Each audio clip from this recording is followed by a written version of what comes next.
وحده والصلاة والسلام على من لا نبي بعده. قال النبي صلى الله عليه وسلم: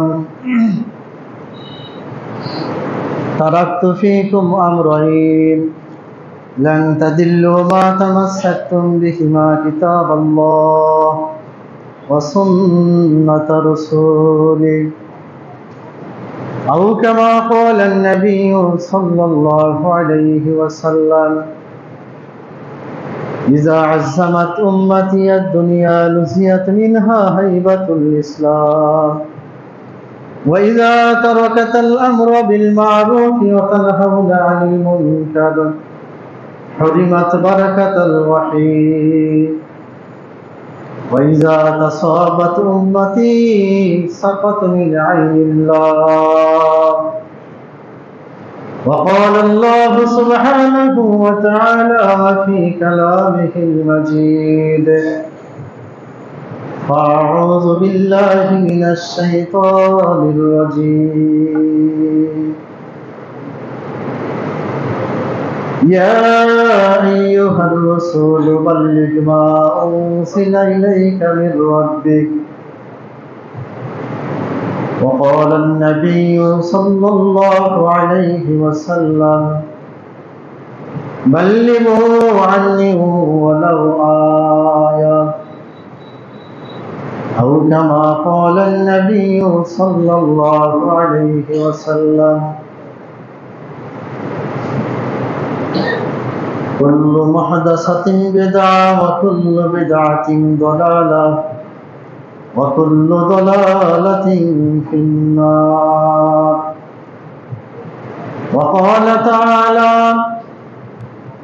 أعوذ بالله من الشيطان الرجيم.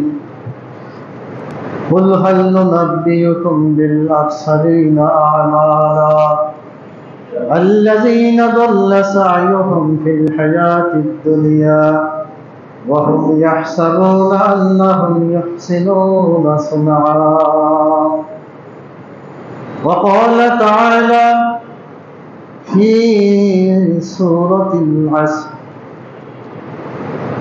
بسم الله الرحمن الرحيم والعصر إن الإنسان لفي خسر إلا الذين آمنوا وعملوا الصالحات وتواصوا بالحق وتواصوا بالصبر. وقال النبي صلى الله عليه وسلم: كل أمتي يدخلون الجنة إلا من أبى.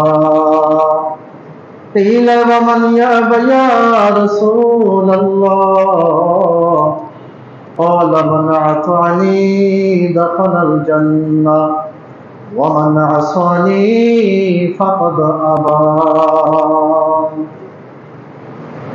আলহামদুলিল্লাহ, যাবতীয় প্রশংসা মহান রব্বুল আলামিনের জন্য, যে আল্লাহ সুবহানাহু ওয়া তাআলা মহিয়ান গরিয়ান সুমহান সর্বশক্তিমান রব্বে কারীম আমাদের প্রতি ইহসান করেছেন, দয়া করে মায়া করে অনুগ্রহ করে সুস্থ সবল রেখেছেন, হায়াতে তৈয়বা দান করেছেন, হেদায়েতের মতো দৌলত দিয়েছেন, সত্য জানা সত্য বোঝার পিপাসা দিয়েছেন, আল্লাহর ডর ভয় জান্নাত লাভের আশা আকাঙ্ক্ষা। আমাদের সামনে আছে কবর, হাসর, মিজান, পুলসিরাত।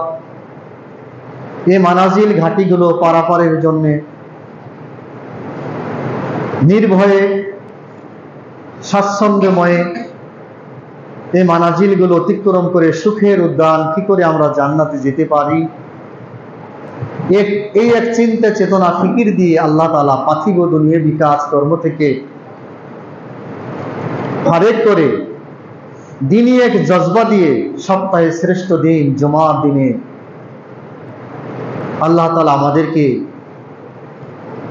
জুমার খুতবা এবং জুমার সালাত আদায়ের উদ্দেশ্যে আল্লাহ তাআলা যে আমাদেরকে আসমানের নিচে জমিনের উপরে সবচেয়ে দামি জায়গা, সর্বোত্তম জায়গা বেহতরিন জায়গায় বসার জন্য কবুল ও মঞ্জুর করেছেন। এই জন্য প্রাণ খুলে এই নিয়ামতের শুকরগুজার হচ্ছি আলহামদুলিল্লাহ।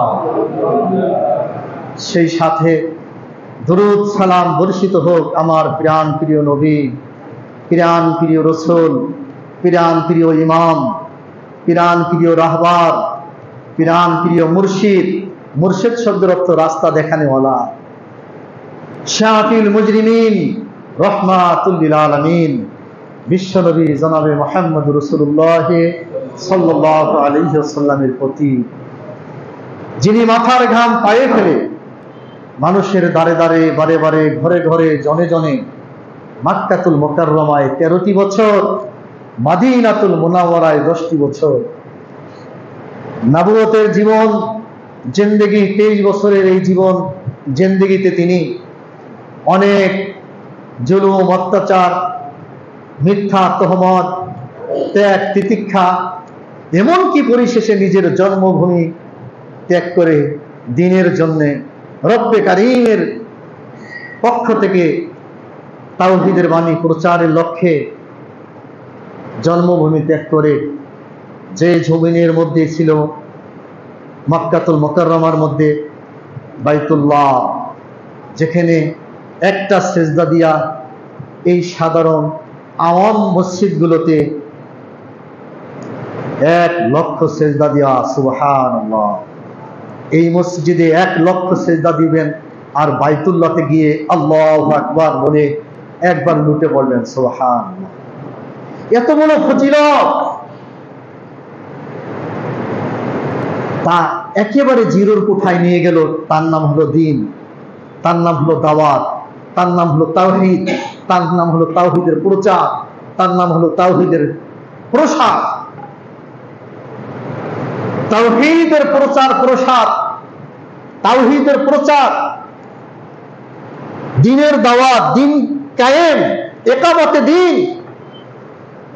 পৃথিবীর মানুষ জাহান্নামের দিকে দৌড়াচ্ছে, তাদেরকে জান্নাতের পথ দেখানো বাইতুল্লাহ সেজদা দিয়ে কান্নার থেকে বেশি দামি, সুবহানাল্লাহ। বাইতুল্লাহ আপনি একাকী কান্না করে একাকী আপনার তাকদীরকে বড় করলেন, আপনি জান্নাতুল ফিরদাউসে উচ্চ মাকাম পেয়ে গেলেন, আপনি একাকী। এটা হলো আবেদ। এটা কি? আবেদ। একাকী যে ইবাদত করে তাকে বলে কি? আবেদ। আর গোটা আলমে জিন ও ইনসানের হেদায়েতের সত্য সঠিক তাওহীদ বুঝে সকলেই জান্নাতবাসী হয়ে যাও, আর সকলেই একটা সিজদায় 1 লক্ষ সিজদার ভাগীদার হয়ে যাক, এটার দাম বেশি, সুবহানাল্লাহ। কথা কি আমি বুঝাইতে পারলাম? যার কারণে যেটা বললাম এটা আমল, সিজদাটা, সালাতটা কি?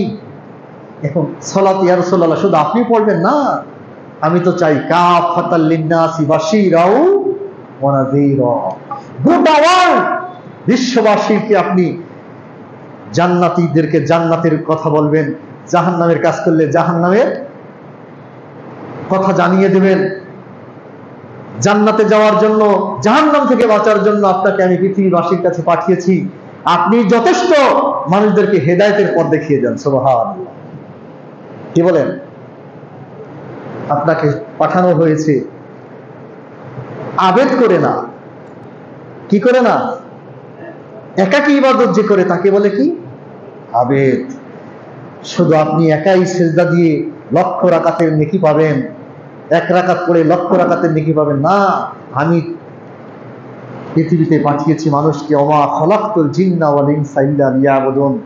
পৃথিবীর মানুষ জানো আমি তাদেরকে, জিন এবং ইনসানকে সৃষ্টি করেছি আমার গোলামির জন্য, আর আমার গোলামির শ্রেষ্ঠ জায়গা হলো বাইতুল্লাহ, আর শ্রেষ্ঠ পদ্ধতি হলো আপনার পদ্ধতি।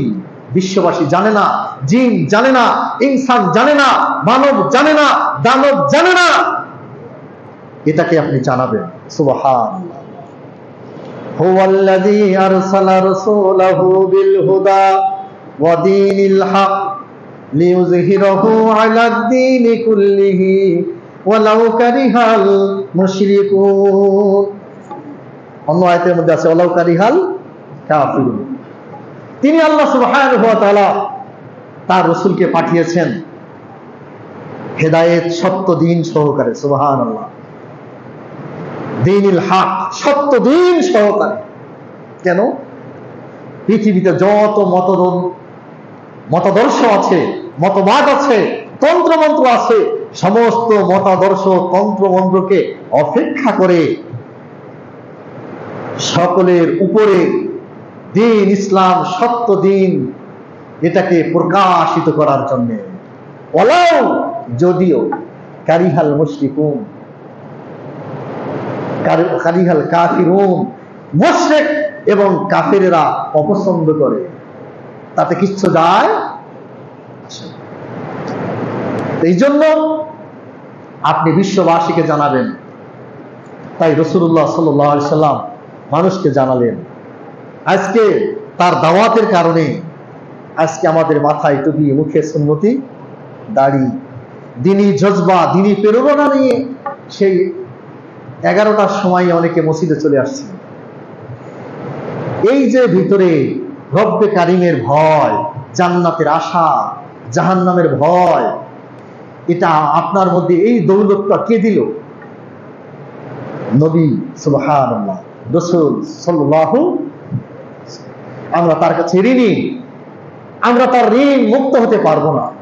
আমরা বনি আদম জাহান্নামে পড়ছি। এই মুহূর্তে আল্লাহ সুবহানাহু ওয়া তাআলা বিশ্ব নবী মুহাম্মদ সাল্লাল্লাহু আলাইহি ওয়াসাল্লামকে পাঠিয়েছেন। এই মানুষগুলো তোমরা কোথায় যাচ্ছ? ইয়া আইয়ুহান নাস, হে পৃথিবীবাসী, হে লোক সকল,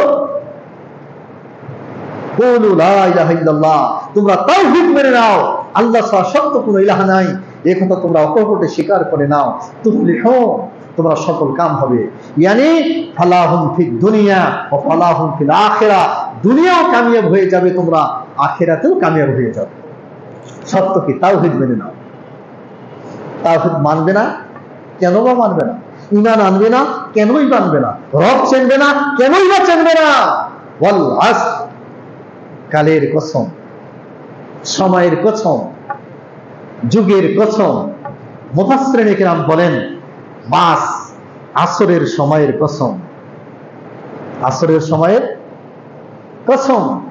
আসর উদ্দেশ্য নিয়ে যারা ব্যাখ্যা দিয়েছেন, আসর অর্থ আছর, এর মানে কি? অর্থ হলো সারাদিন সকাল প্রভাত থেকে শুরু করে দীর্ঘ একটা সময়, এবার আসর হয়ে গেলে আর দিনের ভাটা পড়ে যায়, দিন বাকি আর থাকে না। ওয়াল আসর, তুমি কিশোর ছেলে, তুমি যুবক হয়ে গেলে, তুমি যুবতী হয়ে গেলে, তুমি বৃদ্ধ হয়ে গেলে, তুমি বৃদ্ধা হয়ে গেলে, এখন এই সময়টা, বাকি সময়টা তোমার আসরের সময়ের ন্যায়। যে কোনো মুহূর্তে বেলা ডুবে যেতে পারে।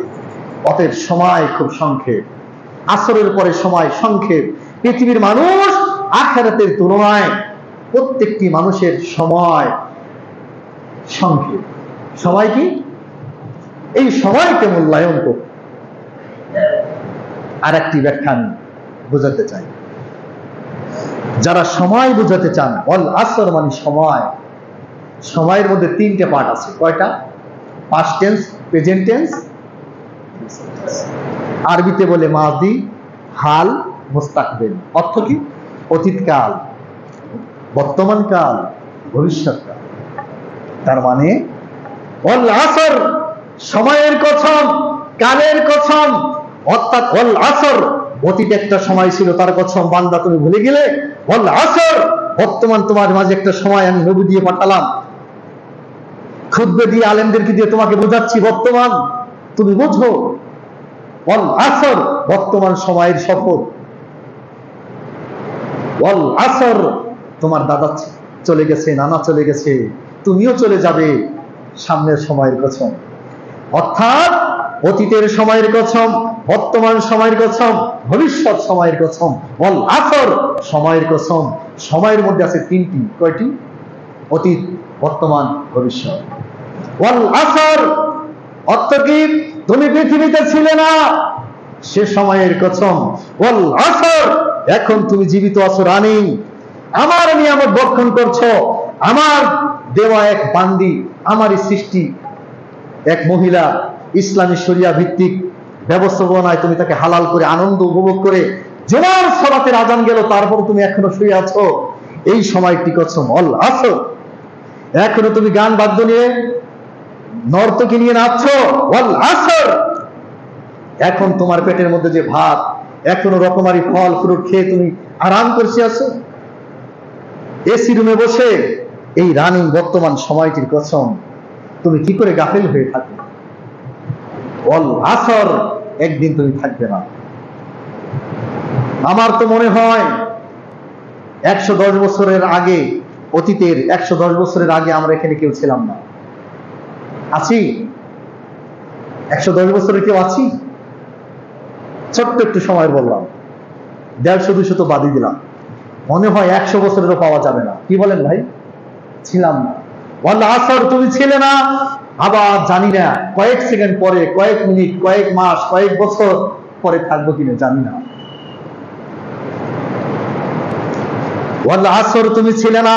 ওয়াল আসর, তুমি আছো। ওয়াল আসর, তুমি থাকবে না। এই তিনটে জিনিস সময়ের সাথে সম্পর্ক। তার মানে ছিলাম না, আছি, থাকবো না, এই চিন্তা যদি কোনো ব্যক্তির হৃদয়ের মধ্যে ঢুকে যায়, এই ব্যক্তি বেঈমান হতে পারে না, এই ব্যক্তি বদামল হতে পারে না, এই ব্যক্তি জালেম হতে পারে না, এই ব্যক্তি মিথ্যাবাদী হতে পারে না, এই ব্যক্তি ধোঁকা দিতে পারে না, এই ব্যক্তি কোন মানুষের উপরে জুলুম করতে পারে না। কি বলেন? আপনি আজকে টাকার বিনিময়ে মিথ্যা সাক্ষীর ব্যবস্থা হয়ে যায়, হয় কি হয় না? যে লোকটা মিথ্যা সাক্ষী দিতেছে সে কি মানুষ না, বনি আদম না? কোন জিনিসে তাকে বাধা দিল না? তার দিল ও দিমাগে এই কথার ইকিন নাই, আমি ছিলাম না, আছি, থাকবো না, চলে যেতে হবে। অতএব আমার সামনের একটা জীবন আছে, সেই জীবনে কড়াই গন্ডায় পাই টু পাই তিলে তিলে আমাকে হিসাব দিতে হবে। আমি ছিলাম না, আমার অস্তিত্বই তো ছিল না, আমি এখন আছি। এই আছি সময়ের মধ্যে কেন আমি আছি? আল্লাযী খালাকাল মাউতা ওয়াল হায়াতা লিয়াবলুয়াকুম আইয়ুকুম আহসানু আমালা। আমি রব্বুল আলামিন হায়াত আর মওতের এক জীবন দিয়ে তোমাকে পৃথিবীতে পাঠিয়ে দিয়েছি। আমি দেখতে চাই কে তোমাদের মধ্যে আছে যে সবচাইতে বেশি ভালো আমল করে আসতে পারো, কে ভালো বেশি আমল করতে পারো, এটার জন্য আমি তোমাকে পাঠিয়েছি। তুমি ছিলে না, তোমাকে দয়া করে পাঠিয়েছি, ভুলে গেলে? কাইফা তাকফুরুনা বিল্লাহি ওয়া কুনতুম আমওয়াতা। হে আমার বান্দা, হে আমার বান্দি, হে আব্দুল্লাহ, হে আব্দুর রহমান, হে রহিমা, হে সকিনা, কেমন করে আমি রব্বুল আলামিনের নাফরমানি করো, স্বীকার করো? ওয়া কুনতুম আমওয়াত, তোমরা ছিলে নিষ্প্রাণ, প্রাণহীন, নির্জীব। হাল আতা আলাল ইনসানি হিনুম মিনাদ দাহরি লাম ইয়াকুন শাইআন মাযকুরা। হে মানুষ, তোমার মাঝে এমন একটি সময় কি অতিবাহিত হয়নি যে সময়ে তোমার কোনো উল্লেখযোগ্য কোনো নামই ছিল না? আজকে আপনি আব্দুল আউয়াল, আজকে আপনি রফিক, শফিক, একটা নাম আছে, আছে কিনা? নাম অবয়ব হলো, নাম আছে, চোখ, নাক, ঠোঁট, দাড়ি, হাত, পা, অঙ্গের নাম আছে কিনা বলেন? এমন একটা সময় ছিল কোন অবয়ব, আকার, আকৃতিতে উল্লেখযোগ্য কোন নাম নেওয়ার নেই, কোন উল্লেখযোগ্য পদার্থই তুমি ছিলে না, তুমি ছিলে নিষ্প্রাণ। অতীত ভুলে গেলে? তোমার গাড়ি শক্তি, তোমার পকেটে টাকা, গাড়ি বাড়ি, 5 তলা বাড়ির মালিক, নিচের ছোট ছোট বস্তিওয়ালাদেরকে তুমি চোখেই দেখতেছ না, তোমার তো কোনো অস্তিত্বই ছিল না। ইন্না খলাকনা, নিশ্চয় আমি আল্লাহ রাব্বুল আলামিন তোমাকে সৃষ্টি করেছি। সামআ ওয়া বাসারা, আমি আল্লাহ তোমাকে চোখ দিয়েছি, কান দিয়েছি। সুবহানাল্লাহ। এটা কার কেরামতি? আমার। ইন্না হাদাইনাহুস সাবিলা ইম্মা শাকিরা ওয়া ইম্মা কাফুরা। হিদায়াতের রাস্তা, জান্নাতে যাওয়ার রাস্তা, কৃতজ্ঞশীল হওয়ার রাস্তা আমি দেখিয়েছি। জান্নাতে যাওয়ার পথে গিয়ে জান্নাত ভোগ করে আলহামদুলিল্লাহ বলো, অথবা জান্নাতের রাস্তা দেখাই দিলাম, চলবা না, বিপদগামী হবা, কুমরি করবা, আসো, বুঝতে পারো না। জেনে রেখো, তুমি অস্তিত্বহীন ছিলে, আমি তোমাকে অস্তিত্বে নিয়ে এসেছি। কাইফা তাকফুরুনা বিল্লাহি ওয়া কুনতুম আমওয়াতা, কেমন করে নাফরমানি করো, তোমরা ছিলে নিষ্প্রাণ, আমি আল্লাহ তোমাদের প্রাণ দিয়েছি। সুম্মা ইউহয়িকুম, তোমাদের আমি প্রাণ দিয়েছি। সুম্মা ইউমীতুকুম, আবার তোমাদের মৃত্যু দিব। আমরা নিষ্প্রাণ থেকে এখন আমরা প্রাণে, এখন আমরা কি প্রাণে। সুম্মা ইউমীতুকুম, আবার আমরা মারা যাব। আবার আমরা মারা যাব বলেই শেষ করেন নাই, সুম্মা ইউহয়িকুম, আবার তোমাদেরকে জীবিত করব। দেখছেন, আমরা নির্জীব ছিলাম, জীবের মধ্যে নিয়ে আসলেন, এখন আমরা জীবে আছি। কিসে আছি? জীবে আছি। আবার যখন রুহটা বের হয়ে যাবে, সামনে অ্যাভেলেবেল যাচ্ছে, এটাও বিশ্বাস হয়, কিন্তু তারপরে শব্দটুক সুম্মা ইউহয়িকুম, আবার তোমাদের জীবিত করব, সেটা ভবিষ্যৎ। সেটা কি? ভবিষ্যৎ। নিষ্প্রাণ ছিলাম অতীতে, বর্তমানে প্রাণে আছি, বর্তমানে রানিং সময়ের মধ্যে, আবার প্রাণটা বের হয়ে যাবে ভবিষ্যৎ, আরো ভবিষ্যৎ। প্রাণ বের করি ক্ষান্ত নয়, ইউহয়িকুম, আবার তোমাদের জীবিত করব, জীবিত করেই ক্ষান্ত নয়। কি? ওয়া ইলাইহি তুরজাউন, তার দিকেই, কে? তোমার প্রতিপালকের দিকেই তোমাদের প্রত্যাবর্তন করে যেতে হবে। সূরাতুস সিজদা, জুমার দিনে সূরাতুস সিজদা পড়া হয় ফজরে, সুন্নাহ কিরাত। কি বলে? প্রত্যেক সপ্তাহের শ্রেষ্ঠ দিন সকালে প্রভাতে আপনার কানে শুনিয়ে দেওয়া হয়, কুল ইয়াতাওয়াফাকুম মালাকুল মাউতিল্লাযী উকিলা বিকুম সুম্মা ইলা রাব্বিকুম তুরজাউন। হে নবী, আপনি বলুন, তোমাদের উপরে নিয়োগ করে দেওয়া হয়েছে মালাকুল মউত, ফেরেশতা, তোমাদের রূহটাকে কবজ করে নিয়ে আসে তোমাদের প্রতিপালকের নিকটে। ডানেও যায় না, বামেও যায় না, সরাসরি রূহটা কবজ করে নিয়ে আসে কার কাছে? ইলা রাব্বিকুম, তোমাদের প্রতিপালকের নিকটে। তুরজাউন, তোমাদের রূহটা ফেরত নিয়ে আসে, তোমরা প্রত্যাবর্তন করো, তোমাদের আত্মা প্রত্যাবর্তন করে কার দিকে? তোমাদের প্রতিপালকের দিকে। ওয়ালাউ তারা, হে নবী, আপনি যদি দেখতেন, কি করে দেখবেন? আপনি আছেন দুনিয়ায়, মালাকুল মউত রূহ কবজ করে নিয়ে আসে, এটা হলো আলমে বারজাকের জগৎ। জগতে কি ভিন্ন। ওয়ালাউ তারা, আপনি যদি দেখতেন, আল্লাহ কেমন যেন আল্লাহ বোঝাচ্ছে, হে নবী, আপনি যদি দেখতেন, ইজিল মুজরিমুনা নাকিসু রুসিহিম, পাপীদের আত্মাটা কেমন অবস্থা হয়, মাথাটা নিচু করে, মাথাটা ঝুঁকিয়ে দিয়ে তার প্রতিপালকের সামনে এরকম নতজানু হয়ে দাঁড়িয়ে যায়। রব্বানা, তারপরে তারা দরখাস্ত করে বলতে থাকে, আবসারনা, আমরা দেখলাম, আবসারনা ওয়াসামি'না, আমরা শুনলাম, ফারজিনা, অতঃপর আমাদেরকে আবার দুনিয়ায় পাঠিয়ে দাও। তার মানে কি? আলেম ওলামারা বয়ান করতো মালাকুল মউত, আলেম ওলামারা বয়ান করতো মুনকির নাকির, আলেম ওলামারা বয়ান করতো আমলনামা, আলেম ওলামারা বয়ান করতো রব্বে কারিমের দর্শন। জীবন ভর দেখলাম, জীবন ভর শুনলাম, জীবন ভর শুনছি, দেখি নাই। প্রথমে শুরু হয়েছে আবসারনা, নতজানু হয়ে মাথা নিচু করে বলবে, আমরা দেখলাম। কি দেখলাম? মালাকুল মউতকে দেখলাম। পৃথিবীর কোনো আলেম নাই আপনাকে মালাকুল মউতকে দেখিয়ে দেবে, পারবে? কিন্তু মৃত্যুর সময় যার রূহটা কবজ হয়, সে কিন্তু দেখে। সে কি? মালাকুল মউত কি সে? তাই শুরু হয়েছে আয়াতের, হে নবী, আপনি যদি দেখতেন তারা কি দৃশ্যটা, কি সিনটা, সিনারিটা আমার কাছে তার আত্মা এসে করে কি, তারা এসেই প্রথম বলে, আমরা দেখছি। কি দেখছি? মালাকুল মউত। কি দেখছি? মুনকির নাকির। আল্লাহু আকবার। কি দেখছি? রূহটা বের হওয়ার পরের জগৎ, আলমে বারজাক। যতগুলো মানাজিল আছে, এগুলো আমরা সব দিকে দিকে আসলাম, রহমতের ফেরেশতা দেখলাম, তারপর বৎকার হলে আযাবের ফেরেশতা দেখলাম, নোংরা পরিবেশে চাটাইয়ের সাথে রূহটা বেঁধে নিয়ে আসে, এটা দেখলাম। যে যেমন মানুষ, সে পরিবেশটা দেখে, যার কারণে প্রথম কথাই তার রবের সামনে দাঁড়িয়ে মাথা নিচু করে এবং যে আপিলটা করতেছে নতজানু হয়ে, এটা আল্লাহ তাআলা আবার বলেন ইয়া রাসূলুল্লাহ সাল্লাল্লাহু আলাইহি ওয়াসাল্লাম, আপনি যদি দেখতেন এই পাপীদের অবস্থাটা কি হয়, রূহটা কবজ করে আমার কাছে নিয়ে আসার পরে তাদের কর্মকাণ্ডটা কি হয়, যদি আপনি দেখতেন।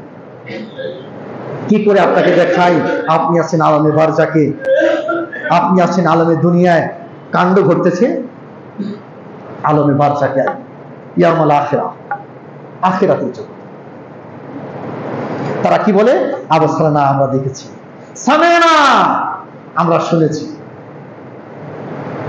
ফারজিনা, অতএব আবার, ইয়া রব, অতঃপর আমাদেরকে আপনি আবার দুনিয়ায় পাঠান, না'মাল সালিহা, আমরা নেক কাজ করে আসবো। কি কাজ? আমরা নেক কাজ করে আসবো। ইন্না মুকিনুন, ইন্না, নিশ্চয়ই আমরা, মুকিনুন, দৃঢ়, পরিপক্ক, পুক্তা ঈমানদার হয়ে আসবো। তাকিদ দিয়ে বলছে, নিশ্চয়ই আমরা দৃঢ়, পরিপক্ক ভাবে আমরা, কাঁচা, বুঝে আমার ভাষা বুঝতেছেন? পরিপুক্ত ভাবে আমরা কি করব? ঈমানদার হয়ে আসবো। আর না'মাল সালিহা, যাবতীয় নেক কাজ করে আসবো। না'মাল সালিহা, না'মাল, আমরা আমল করব, সালিহা, নেক আমল। কি আমল? হ্যাঁ, এই বেদাতীরা বলবে, আমরা এই বেদাতিক আমল যেগুলো করে আসছি, আয় আল্লাহ আবার দুনিয়ায় পাঠাও, আমরা বেদাত মুক্ত আমল করে আসবো। না'মাল সালিহা হলো বেদাত মুক্ত আমল। কি মুক্ত আমল ভাই? কি মুক্ত আমল? না'মাল সালিহা অর্থ কি? বেদাত মুক্ত আমল। আমাদেরকে আবার দুনিয়ায় পাঠাও। তখন আল্লাহ সুবহানাহু ওয়া তাআলা কি বলবেন? আল্লাহ, ফাযুকু বিমা নাসিতুম লিকা ইয়াউমিকুম হাযা, এমন একটা সময় তোমাদের মাঝে অতিবাহিত হয়ে গিয়েছে, আমল করার সময় তোমরা আমাকে ভুলে গিয়েছিলে। ফাযুকু, মজা বোঝো, ইন্না নাসিনাকুম, নিশ্চয়ই তোমরা আমাকে ভুলে গিয়েছিলে। ফাযুকু বিমা নাসিতুম লিকা ইয়াউমিকুম হাযা, এরকম একটা দিন একদিন আসবে, সময়ে, ওই যে ভবিষ্যৎ, ছিল না, আছো, থাকবে না। ওই যে একটা কথা আলেমরা বলতো, থাকবা না, চলে যেতে হবে, হিসাব দিতে হবে। এই যে মুস্তাকবিল নামে, ভবিষ্যৎ নামে একটা কাল ছিল, ওই কালটা তোমার এখন বর্তমান হয়ে গেছে। ভবিষ্যৎ কি হয়ে গেছে? অল আসর, বর্তমান হয়ে গেছে। কি হয়ে গেছে? বর্তমান। অতএব এইরকম একটা আমার সামনে দাঁড়িয়ে কড়াই গন্ডায়, তিলে তিলে, পাই টু পাই তোমাকে হিসাব দিতে হবে। এই দিনটাকে তুমি ভুলে গিয়েছিলে, ইন্না নাসিনাকুম, আর নিশ্চয়ই আজকের দিনেও আমি তোমাকে ভুলে গেলাম। কোরআন সূরা সিজদা, ইন্না নাসিনাকুম ওয়াযুকু, বজো মজা, ওয়াযুকু আযাবাল খুলদি, চিরস্থায়ীভাবে অসাধন করতে থাকো শাস্তি, বিমা কুনতুম তা'মালুন, তোমরা তোমাদের কর্মের মাধ্যমে যা কামাই করেছো, যে বদামল করে এসেছো, যে বেদাতি আমল করে এসেছো, যে শিরকি কর্মকাণ্ড করে এসেছো, এর পরিণতি তোমরা বুঝতে থাকো। প্রিয় ভাই সব, তাহলে সময় আমরা ছিলাম না, এখন আছি, আবার থাকবো না। এই সংক্ষিপ্ত সময়ে আল্লাহ সুবহানাহু ওয়া তাআলা ওয়াল আসরের মধ্যে সংক্ষেপে কেউ বলেছেন ওয়াল আসর, সময়ের কসম। সময়কে তুমি মূল্যায়ন করছো না, মানে তুমি তো অস্তিত্বহীন ছিলে, কার দয়ায় তুমি অস্তিত্ববান? আমার। অতএব আমার এই সময়, আমার পরিচয় অর্জন করে তুমি আখিরাতকে কামাই করো, আখিরাতকে কামাই করো। আখিরাত কামাই করে যদি তুমি আসতে পারো, আর কি হোক, পরের অংশে আল্লাহ বলেন ইল্লাল্লাযীনা আমানু ওয়াল আসর, সময়ের কসম, ইন্নাল ইনসানা লাফি খুসর, নিশ্চয়ই মানুষ ক্ষতির মধ্যে নিমজ্জিত। তার মানে কারা? ছিলাম না, আছি, থাকবো না, ফিকিরই নাই। একটা গরুরও যেমন খায় দায় লেদে, কোন আর কাছে চিন্তা আছে? কিন্তু এরকম মানুষ খায় দায় ঘুমায়, কোনো ফিকির নেই, জীবন চলছে, ছিলাম না আছি থাকবো না, কোনো চিন্তাই তার মধ্যে নাই। তাদের অবস্থা আল্লাহ, এই মনোভাব যাদের মধ্যে আছে, ইন্নাল ইনসানা লাফি খুসর, নিশ্চয়ই মানুষ ক্ষতির মধ্যে নিমজ্জিত। সময় দিলাম, হায়াতকে মূল্যায়ন করলো। এই হায়াতকে মূল্যায়ন কি দিয়ে করবে? আল্লাহ রাব্বুল আলামিন তার পরের অংশে বলেন, তবে ক্ষতিগ্রস্ত করা হবে না যারা তাদের এই মহামূল্যবান সময়ের মধ্যে 4টি জিনিস বাস্তবায়ন করবে। কয়টি? ইল্লাল্লাযীনা আমানু, তবে তারা ক্ষতিগ্রস্তের মধ্যে নয়। ওয়াল আসরের মধ্যে, ওই সময়ের মধ্যেই যারা মূল্যায়ন করবে, সময়টাকে মূল্যায়ন করবে ঈমান অর্জনের মাধ্যমে, সময়টাকে মূল্যায়ন করবে আমলের মাধ্যমে, সময়টাকে মূল্যায়ন করবে দাওয়াতের মাধ্যমে। নিজে হকের উপরে থাকবে, আরেকজনকে হকের উপরে। চতুর্থ নম্বরে, সময় এটাকে মূল্যায়ন করেছে বা করবে দাওয়াত দিতে গিয়ে যদি কোনো বাধা বিপত্তি আসে ধৈর্য ধারণের মাধ্যমে। তাহলে ঈমান অর্জন করতে গেলে কি লাগবে? সময় পার হয়ে গেলে, নিঃশ্বাস বের হয়ে গেলে আর হবে না। আমলটা করতে গেলেও সময়, দাওয়াত দিতে গেলেও সময়, দাওয়াত দিতে গিয়ে জুলুম অত্যাচার উপভোগ করতে হয়, সহ্য করতে হয়, এটাও বিষয়ের মধ্যে সময়। মূল হলো সময়। মূল কি জোরে বলুন? সময়কে মূল্যায়ন করে। তবে তারা ক্ষতিগ্রস্ত নয়। সংক্ষিপ্ত ওই তুমি ছিলে না, আসো আবার থাকবে না। পৃথিবী অস্তিত্বে ছিল না, পৃথিবী অস্তিত্বে আছে, আবার পৃথিবী অস্তিত্বে থাকবে না। এই সময়ের মধ্যে যদি তুমি শিরক মুক্ত ঈমান নিয়ে কবরে যেতে পারো, আর যদি বেদাত মুক্ত আমল করে কবরে যেতে পারো, আর এই শিরক মুক্ত ঈমান আর বেদাত মুক্ত আমলের দাওয়াত যদি মানুষের মাঝে প্রচার করতে পারো, এটা হলো হকের দাওয়াত। কিসের দাওয়াত? হকের দাওয়াত। আর এই দাওয়াত দিতে গিয়ে যদি কোনো বাধা বিপত্তি আসে, তুমি বান্দা, তুমি বান্দী যদি ধৈর্য ধারণ করতে পারো, তাহলে তুমি ক্ষতির মধ্যে নিমজ্জিত হবে না।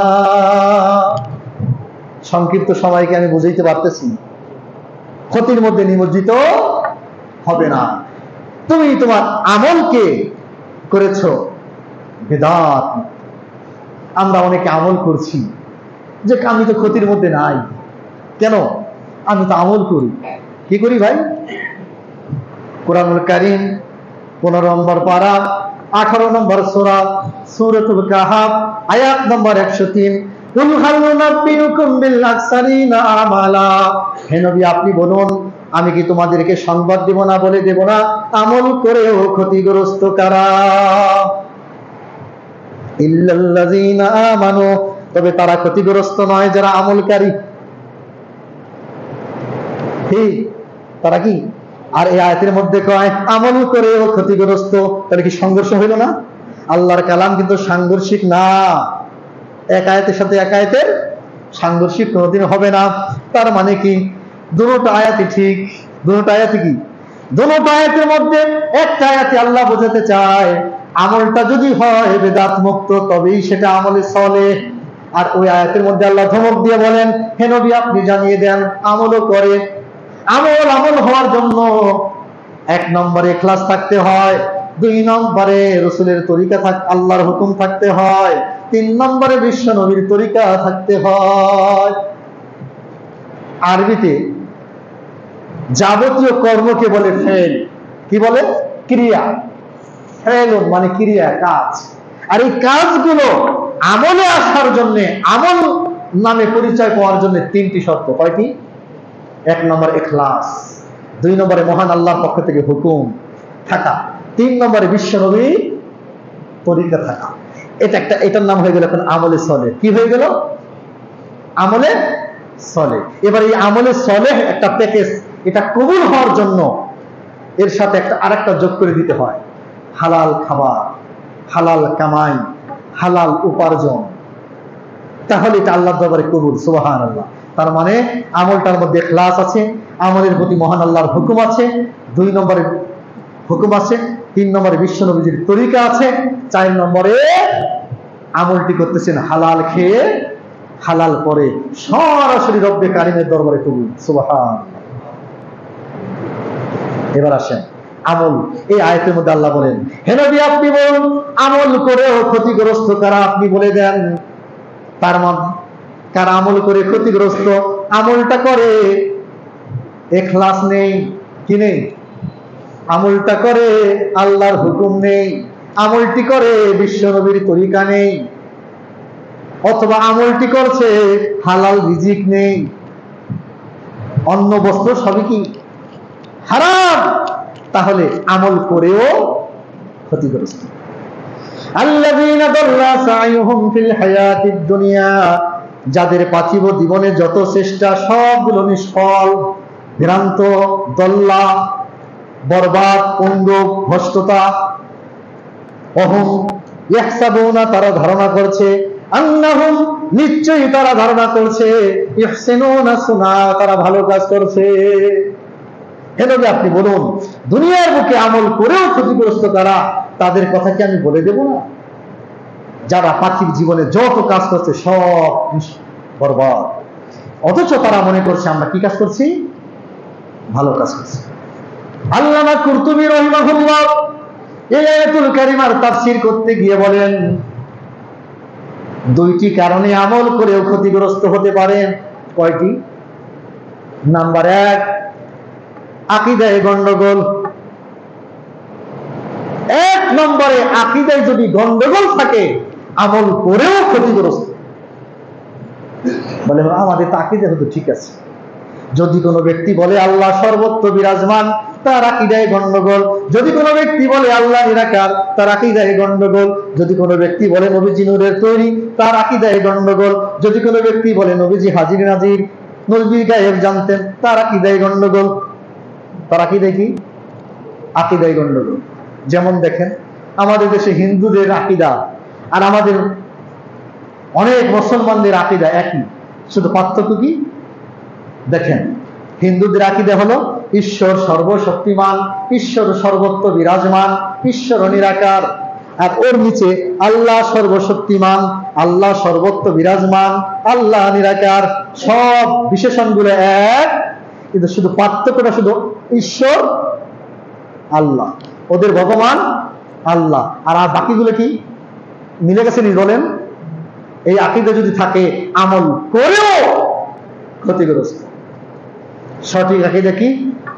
আল্লাহ সর্বশক্তিমান, ইন্নাল্লাহা আলা কুল্লি শাইইন কাদির, কথা ঠিক, আল্লাহ সর্বশক্তিমান।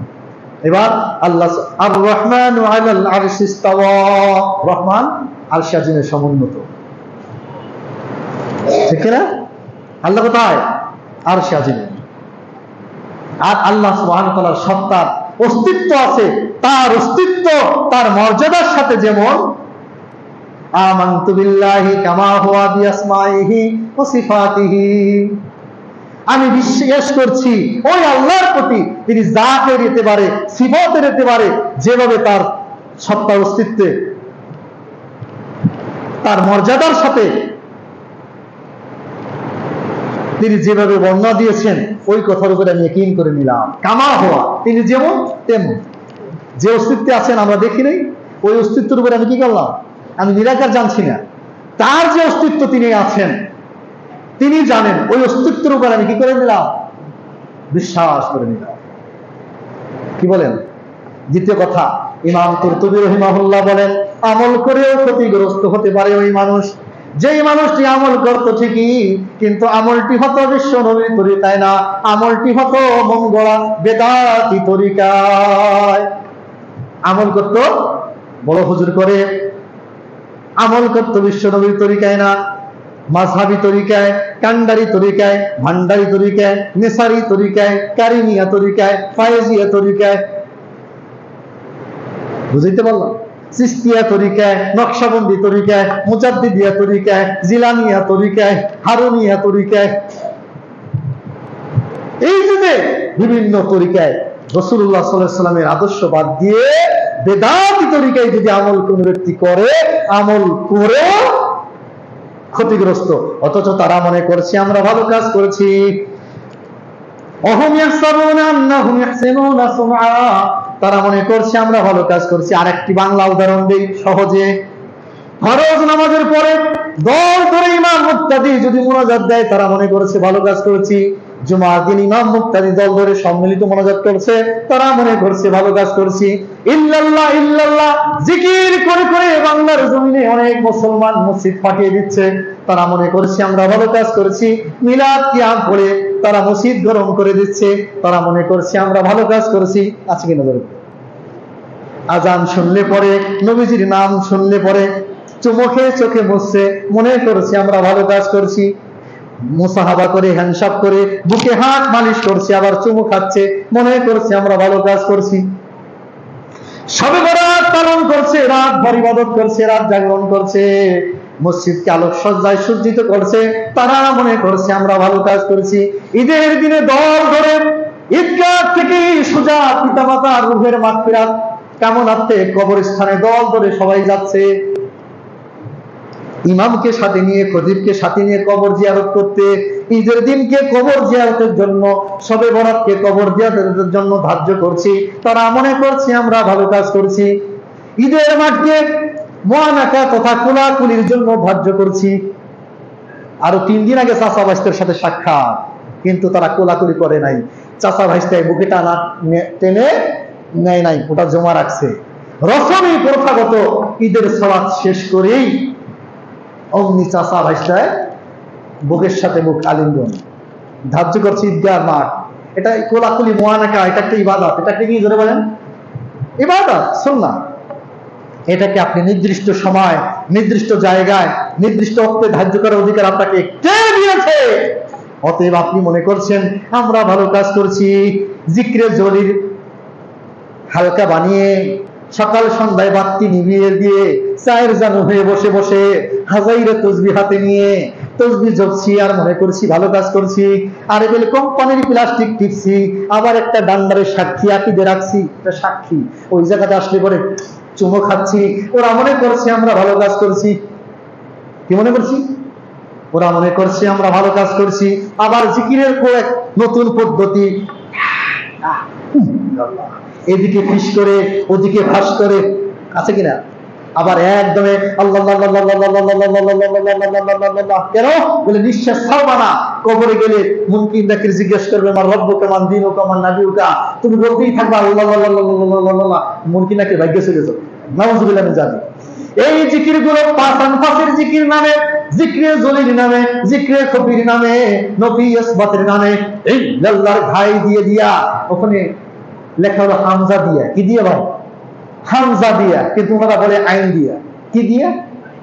তাহলে তোমরা আজানের মধ্যে তো বলো না আশহাদু আল্লা ইলাহা ইল্লাল্লাহ, আজানে গাইতেছে। ওনাদের মসজিদগুলো আজানে এরকম ইল্লাল্লাহ গাই দিনা। ইকামতের সময় তো বলো না আশহাদু আল্লা ইলাহা ইল্লাল্লাহ, আশহাদু আল্লা ইলাহা ইল্লাল্লাহ, দেও নাই। কিন্তু তুমি যখন চার জানো হয়ে বাতিটা নিভে দিয়া ইল্লাল্লাহ ইল্লাল্লাহ যে ঘাই মাল্লা, আইনের উচ্চারণ হলো ইল্লুম শব্দের অর্থ দুর্বল, ইল্লুম শব্দের অর্থ পড়ে যাওয়া, ইল্লুম শব্দের অর্থ অসুস্থ, ইল্লাল্লাহ আল্লাহ দুর্বল, ইল্লাল্লাহ আল্লাহ অসুস্থ। নাউযুবিল্লাহ। আমি উদাহরণ দিলে অনেক দিতে পারবো। তোমরা মনে করছে কি হে নবী আপনি বলে দেন আমল করে ও ক্ষতিগ্রস্ত কারা তাদের কথা। নবী বলেন আমি কি বলে দেব না?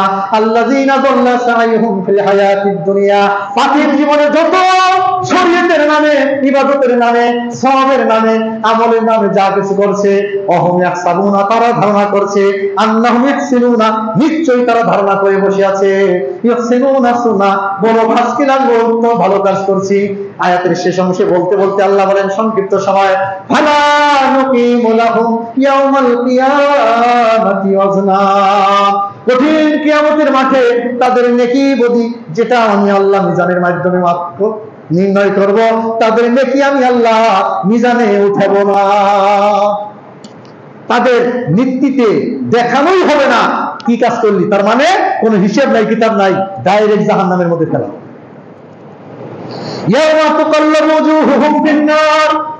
সেই দিন উলট পালট করে এই সকল বেদাতীদের চেহারাকে উলট পালট করে ভাজা হবে। তারা বলবে ইয়া লাইতানা, হায় আমাদের আফসোস, আতানাল্লাহ ওয়া আতানার রাসূলা, কতই না ভালো হইতো যদি আমরা আল্লাহর আনুগত্য করতাম আর বিশ্ব নবীজির তরিকায় চলতাম।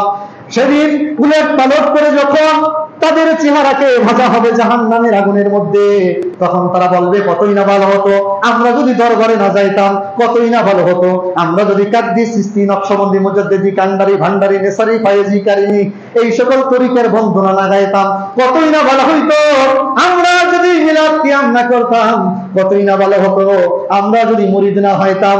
আমরা সব কিছু বাদ দিয়ে যদি আতানাল্লাহ আল্লাহর আনুগত্য করতাম ও আতানার রাসূলা আর আল্লাহ রাসূলের তরিকায় মেনে আসতাম। সুবহানাল্লাহ। সেই দিন মাইর খাওয়ার পরে হবে, আগে না।